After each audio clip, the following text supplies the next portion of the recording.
हमारी टीम्स के हार्डवर्क से और आप सभी के सहयोग से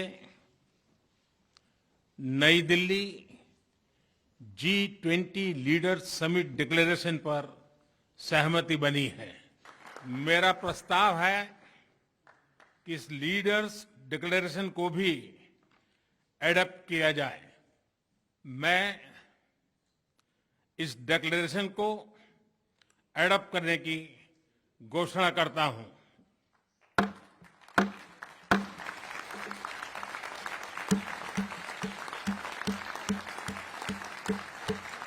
इस अवसर पर मैं हमारे मंत्रीगण, शेरपा और सभी अधिकारियों का हृदय से अभिनंदन करता हूं, जिन्होंने अथाक परिश्रम करके इसे सार्थक किया है और इसलिए वे सभी अभिनंदन के अधिकारी हैं।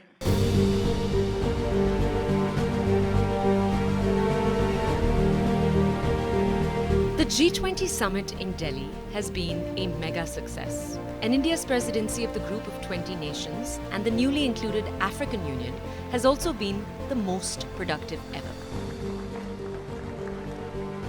There were several wins for both India, the West, and even Russia, which was not named in the joint declaration. But there were some obvious losers as well.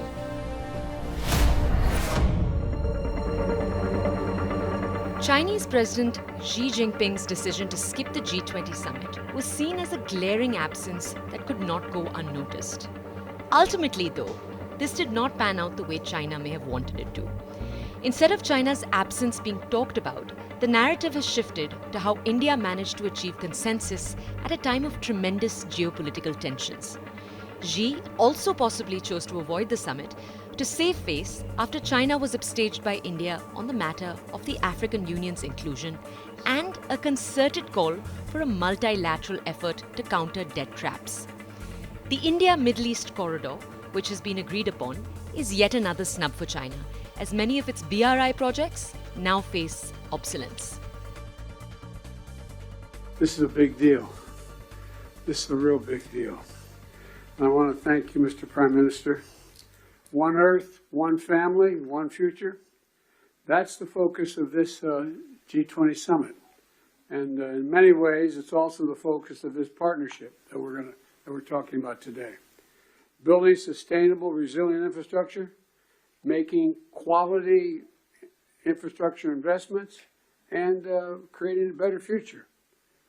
A future that presents greater opportunity, dignity, and prosperity for everyone. Last year, we came together as one to commit to this vision.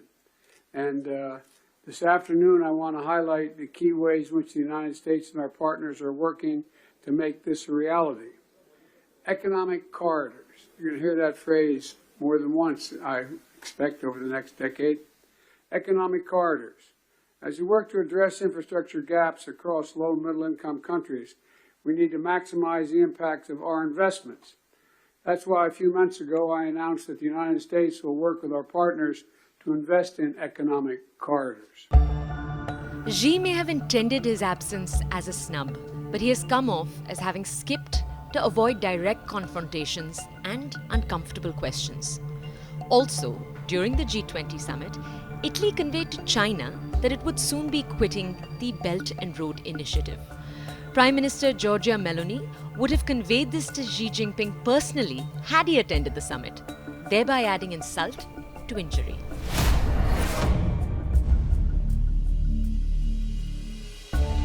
During the whole of the G20 summit, Turkey's Recep Tayyip Erdogan remained largely overshadowed. With a burgeoning economic crisis back home and inflation at record highs, Turkey would have ideally wanted to be part of the India-Middle East trade and tech corridor. But as it stands today, the corridor bypasses it completely. Perhaps Turkey's discomfiture was evident when soon after the signing of the Corridor Pact, Erdogan issued a statement saying India is our greatest trade partner in South Asia. India had selflessly helped Turkey during last year's earthquake. However, Erdogan's friendliness to Pakistan and hard line on the issue of Kashmir means India has become wary of him. This was also evident in Prime Minister Modi's recent visit to Turkey's arch-rival nation, Greece, and the subsequent decision to become part of the Israel-Greece-Cyprus trilateral. However, New Delhi did work with Ankara for the Delhi Declaration.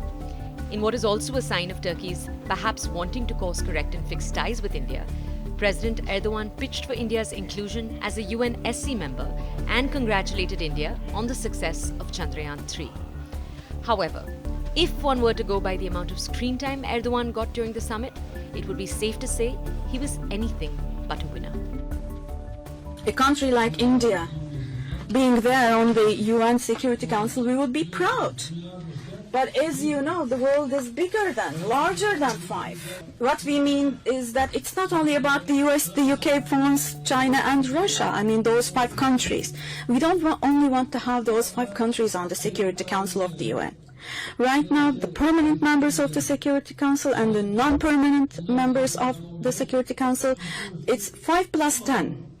What we say is all of them, we should only have permanent members, and it should work on a rotational system.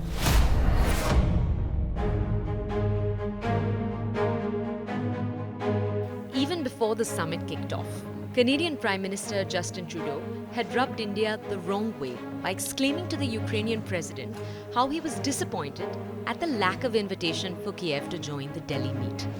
Throughout the G20 summit, India has made it a point to let Canada know that everything is not normal with bilateral ties. For a host of reasons, Justin Trudeau's visit to Delhi will be seen as a marked failure and quite an embarrassing one at that. At the G20 summit, the Canadian Prime Minister's performance at this high-stakes diplomatic forum was lackluster. He remained missing in all the major announcements and skipped the G20 gala dinner. He did not have major bilateral meetings with any other leader apart from Prime Minister Modi during the summit. Instead of a breakthrough or rekindling of ties, the Canadian Prime Minister received a thinly veiled rebuke from India over a shelter for Khalistani extremists. Despite this, Trudeau has remained defiant. In a press conference after the meeting, Trudeau played down the castigation.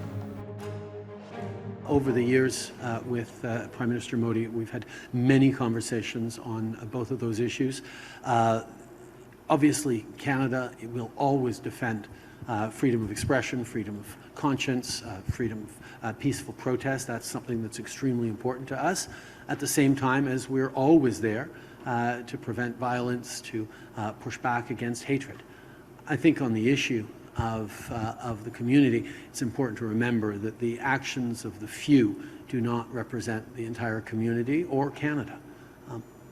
The flip side of it, we also highlighted the importance of respecting the rule of law, and we did talk about foreign interference. The G20 Delhi summit has emerged as a platform giving a voice to the voiceless. India has successfully overshadowed its frequent critics to prove that it has the backing of powerful countries. The global south is the overall winner.